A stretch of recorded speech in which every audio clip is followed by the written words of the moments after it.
All right, guys, welcome to another special episode of Candace. Here's my theory.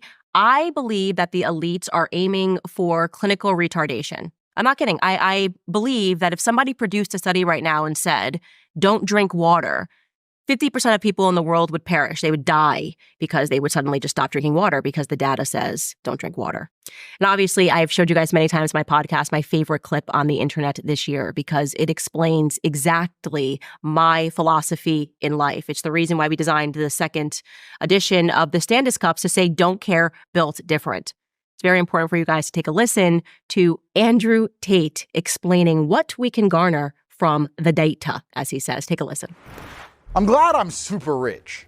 You know, now that I'm super rich, I get to be one of those crazy rich guys who acts unusual. And they're like, oh, he's a bit eccentric, but he's rich, so he gets away with it. Like wearing a microphone on his chest. Everyone else puts a suit on, hides the microphone. I'm like, get a microphone, bruv. Don't care. Built different. Don't care. One of my habits now is ignoring all data. It's great. I love when people come to me and say, actually, we've got the data to prove. To prove what, you little What are you going to prove to me? I can prove to you that the ice caps are melting. There's ice in my water right now. I'm going to leave the water unattended until the ice melts. Will the water overflow out of the cup? No.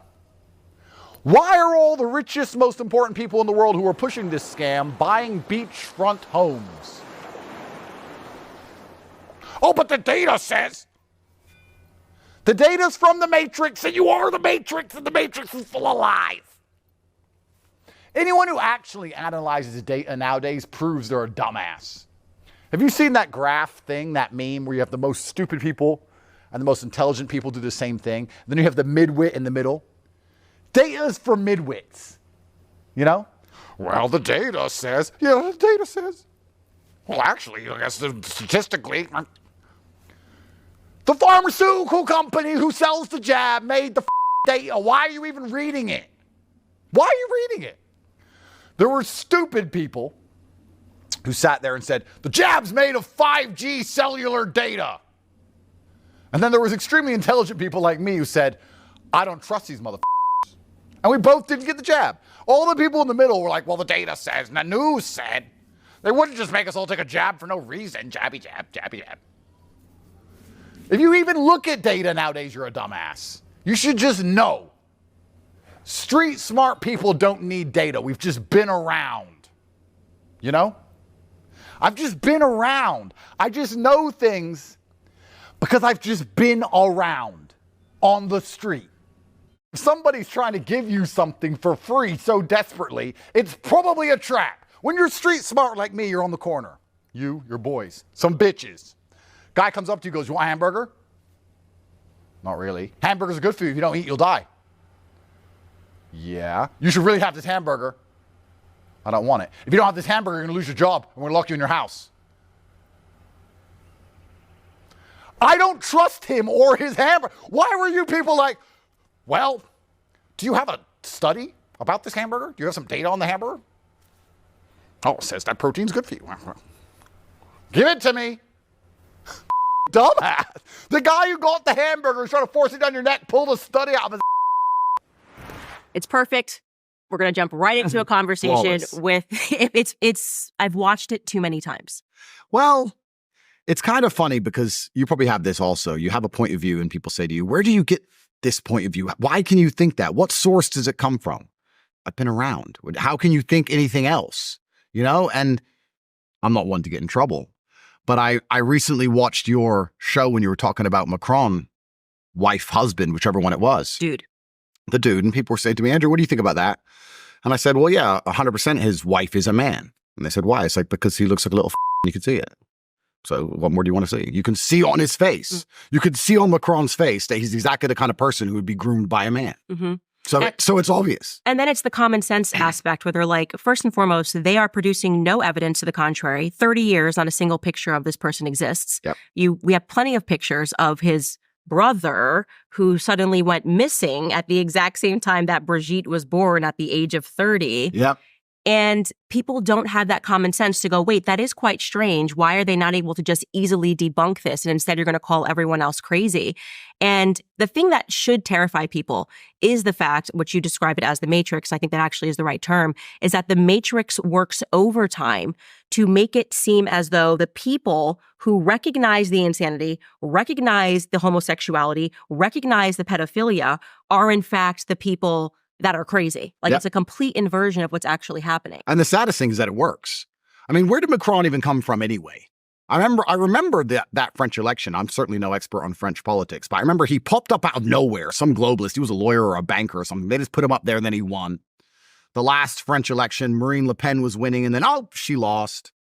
It's like, are these elections even real anymore? Is anything even real anymore? I mean, I only have criminal cases in 3 countries currently. We may as well add France to the list, But I just don't believe any of it. And then Macron stands up there, and of course, he's complete globalist, WEF. I remember his obsession with Merkel. Do you remember the way he used to stare at her? Mm-hmm. He used to stare at Merkel with adoring eyes. Very strange situation the French find themselves in. And when you point these things out, you point out that it's strange, right? You point out and say, look, this is unusual. Even if she is a woman, which is highly debatable. The fact that she's 30 years older and it's all just a bit weird. But if you want to mention these things, you're right. You're called a crazy conspiracy theorist because so many people are so desperate to conform. I came to this unfortunate realization recently, especially in light of the Kamala garbage. There's a whole bunch of people who want to be slaves. They literally want to be. You sit and say, why can't you convince people to see the truth? And then you realize it's because they don't want to see the truth. They want to be a slave because it makes them feel the same way a child feels when they get attention from their parents. They want to be good slaves to the system, and they hope that that will prevent them from getting shot. Now, we know our history. It means they'll get shot last, but they'll still get shot. Right. So you have to make a decision as a man, especially, like, do I want to die first like a hero for telling the truth, or do I want to die a few years later like a coward? And I guess that's where you see the differentiation in the opinions, the dichotomy of the different types of men who are living in the world today. But it's really crazy that so many people will sit there and consistently consume lies and garbage after they've been lied to so many times, and they feel like they get some kind of, I don't know if it's satisfaction, I don't know if it's warmth, I don't know what they feel in their heart when they just subjugate themselves to these people. Maybe it's like cuckdom, they like to feel like a cuck. They like to feel stupid. There's no other way. There's a whole bunch of people who want to be enslaved to these systems. I think slavery is natural, actually. I thought about this for a long time because I'm going, how could you accept this? Like somebody telling you to stay at home, not see your family, double mask, let your parents die alone. Yep. Everything spiritually should be coming online going, this is not natural, this is wrong, and I'm going to fight this. But they get in line. And even when they know it's wrong, they're still fearful to speak out and say that for fear of persecution. And something that a study that I showed, like a study that was done by the CIA, an experiment rather, to my audience was where they sat a bunch of people in a room. This is a true CIA experiment. And 17 of them were agents, and one of them was from the public, but he didn't know that he was the only person that wasn't an agent. Yep. And they held up a picture of a triangle, and they went around the room, and they said, what do you see? And every agent, went through them first, and they said, square, square, square, square, square. It was clearly a triangle, square, square, square, square. They get to that last guy, and he says, square.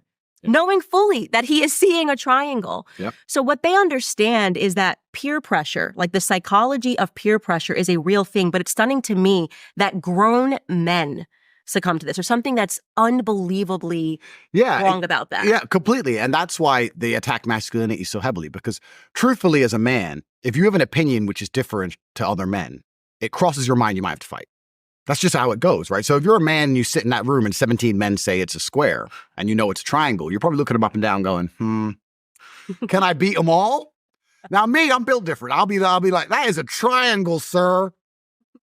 You're wrong. You're wrong. But you have to have a lot of faith in yourself to be able to do that, right? A lot of people simply don't speak out because it's a scary thing to do, because now you have personal accountability and then you have to defend your opinions also. And there's a lot of people who aren't capable of or are afraid to defend their opinions, so they just think, I'll just go with the flow.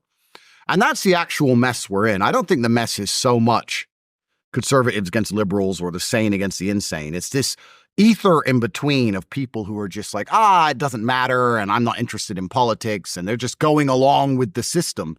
which is probably the largest contingent of the populace. And they're just allowing this clown show to continue for as long as it's continued. And I don't want to be a conspiracy theorist, but ever since 2020, I don't believe any of the elections are fair at all. I don't believe that any of the people in charge have our interests at heart at all. I believe it's a massive racket where everyone is just stealing. I believe if you speak against the system, the Matrix is going to come and they're going to use lawfare to try and destroy you. I said on a podcast I did 7 days before Trump's assassination attempt that there's no way they're going to let him win. Then his assassination attempt happened. Thank God he survived it. That was a miracle in and of itself. That's been memory hold now. That's been disappeared from the internet. Don't know if you saw this morning. All of the references between Bill Clinton and Jeffrey Epstein have been removed from Bill Clinton's Wikipedia page a couple of days ago. So that's gone. Nothing's printed anymore, right? So they just changed the typing. And you try and talk about this with people. There's people who understand you. There's people who disagree with you who are mentally unwell. But unfortunately, there's this huge contingent in the middle who are just like, yeah, I don't really know. And I don't know. And I'm just going to go do as they say. It'll be fine. And they're so perma-distracted with garbage. And I look at like a festival, for example. I'm not anti-music, but I look at a festival and I see people in the festival and they're all screaming and they're jumping up and down. I'm like, if you had half as much passion for the freedom of your children that you do for this song you've heard 10,000 times, we'd be in a much different position. But they've managed to placate the entire population, and which is actually a really interesting thing. You have to sit and think, how did they make us all so placid? How has everybody just been eunuched to the point where they're sitting there going, oh, well, I can't see my parents. I can't leave my house, but it's fine. It's truly incredible. It's actually quite a remarkable thing they've managed to do. And as they turn on the PR machine once again, they've turned on the machine for Kamala. Nobody liked her. Nobody. Not even the liberals liked her. Not even the biggest Joe Biden fans liked her. They were all saying she's no way she could win. And here she is, the most loved person on the planet, like 2 weeks later. It's just incredible to me. They could do COVID all over again, Candace. They could do it again. I know. Isn't that scary? Yeah, it's very scary. And that's why I go back to this like peer pressure thing. I basically now, when I meet people, I want to know who they were in high school. I think it's the most significant time in your life. I want to know who you were in high school, because it's somehow you see that their characteristics, they just reemerge later on in life. And right now what we're fighting is a system of losers, right? Yep. Who are writing their articles feverishly. They hate people that have confidence. They hate people that are self-confident and are not going to, I said that the data says this and I'm smart and I went to Columbia. I don't care if you went to, I literally don't care. You are the dumbest person. I would never follow you, right? You couldn't lead a marching band, right? And somehow you think that writing articles in the Daily Mail, calling me names, case in point, New York Times former writer Barry Weiss. Candace, it's that insane. You're like a weird loser, lesbian, can crawl in a hole, literally Barry Weiss would crawl in a hole and die. I could care less. And I say that knowing that there's going to be, how could you say, literally she would crawl in a hole and die. You think you have the authority, right, to tell people that I'm bat insane because I won't get in the line in the same way that you've gotten in line with the system your entire life? Yep. Like you're a Zionist, bought and paid for Zionist, and your job is to convince Americans that never-ending war, while we can't afford groceries, while people can't afford to put gas into their tank, is something that they should just subject themselves to because there's some higher moral purpose that really just serves you and your superiors. Whoa, you don't think Israel's your number one ally? It's the dumbest thing. People just say stuff, and that's how you really know that everyone's a bot. And I say this even against, people who I've had respect for in the past. I really see it because they say stuff that doesn't even make sense. It's like 6 feet social distancing, save lives. Israel's our number one ally and friend. Why would you even make that statement? That's an objectively, on its face, stupid statement to make. They just repeat it. And you're right. They don't think about it. So let's think about it for everyone at home. Let's think about it. Someone comes up to me, Andrew Tate, Israel is your number one ally. I said, well, they never paid my rent. So they're not my ally. They don't cut my grass. Now, what do they do for me? It turns out nothing. So who are they allies to? Well, are they allies to the government, who are also, it seems to be, my enemy? Are they allies to the people who I don't trust? When those senators who are robbing everybody and stealing all of the money and inflating the currency stand up and say they're our number one ally, maybe they're your number one ally because you can get an Israeli passport and disappear and hide because you're a pedophile. Mm-hmm. Maybe they're your ally, but they're certainly not mine. So why is anybody even repeating this trope? Whose ally are they? Right. I said that. They protect pedophiles. They literally... They're allied to the criminal class. So I'm like, where is this coming from? They also performed a terrorist attack. and got away with it because of, I'm They've gone away with assuming a the few. blackmail they have on politicians, but the USS Liberty, we can't even talk about that in America. Yeah. It's like this no-go zone. You can't talk about that, or the press is going to label you an anti-Semite for knowing that they murdered and tried to get away with it by flying in planes, unmarked planes, and bombing the USS Liberty to drag us into their war with Egypt. Yeah. That's not my ally. Not from a political standpoint, not from a personal standpoint. The second your state is protecting pedophiles and allowing them to escape from America after they've molested children, and then you go, oh, we'll keep them safe here. And on top of that, you get to take our tax dollars. We can't even extradite our pedophiles. Yeah. And you why are you saying that? And isn't an ally reciprocal? Like, shouldn't it go both ways? Like, what do they do for us? I understand we fight their wars for them and we protect them and we give them weapons and we do everything they want. That's fine. They're surrounded by enemies. For some reason, nobody seems to like them. That's fine. What do they do for us? Ever. Anything, ever. It's really... No one can tell you. No one can tell you. And then, of course, people are so emotionally invested in the idea of Israel. When you mention these things, they just repeat that trope. Well, they're our number one ally. It's like, I think you need to first understand the word "our," who "our" is, and secondly, understand the word ally, because ally is supposed to go both ways. And this is just one of the many different pegs in the system, which now X is free. I have to admit, I feel like people are starting to realize and wake up a little bit about a lot of subjects. And Rumble is out there, and obviously you've got your own show, which is amazing. But it's one of the cogs in the machine that I hope slowly start to break. And I was actually very optimistic until about 2 weeks ago when this Kamala crap started. And I realized that we're really not as far along as I thought. There's still so many people who will just march step into oblivion. Mm-hmm. And I mean, I would hate to be labeled a misogynist. That would be terrible. You've never been called that before. I don't know if I'd ever survive. No. But my view on the world is pretty simple. My view on the world is that you can't have loyalty from somebody who's weak. Because weak people, even if they have the best intentions to be loyal to you, they can always be intimidated, or they can always be primarily intimidated. But when it's down to save their own skin because they're weak and they're afraid, they're the kind of person who will turn on you. I don't trust weak people. I don't have weak people around me. I don't like weak people. And the fact that Kamala can't even string a sentence together means that when she gets to calls from the shadow figures about how the world's really going to work, I just can't see her standing up for the average American. I can't see her saying to whoever calls that phone, who's really in charge of things, who've been running things for the last 4 years because Biden doesn't got a clue what's going on, and they say this needs to happen. I just don't see her saying, that's bad for the American people. I just see her saying, oh, well, you know, what did Trump say? The bus, that's what buses do. That's it. So it doesn't even matter what she says. It doesn't even matter how well-intentioned she is, which is, again, arguable because I don't believe she is. But because she's such a weak person, she's just going to be stood up there as a puppet, and she's going to be played. And it's scary because I truly believe if Trump loses this election, it's over for America. It's over for the Western Hemisphere. It's done. I actually want to ask you a question about two people, because right now what's happening in America is the MAGA party is actually infighting. The Groypers have declared war on the MAGA party, but on top of the Groypers, people have spoken out, myself included, to say that obviously you survive an assassination attempt, you're going to come out of it different, you know? And so I wanted to give Trump that runway and expect that, like, you got to be feeling a little bit differently. But it doesn't feel to me like the same Trump from 2015. And obviously he's the better candidate. I want Trump to win as well. But it does seem that now that he's accepted money, that he can't be as hardcore about certain topics and certain issues as he was back in 2015 when there was no chance he was going to win.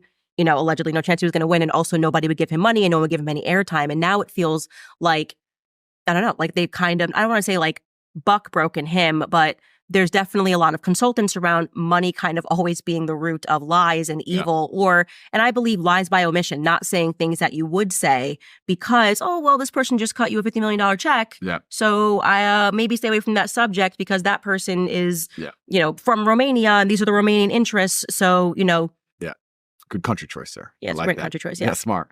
I'm a fan of Trump. Obviously, I hope he wins.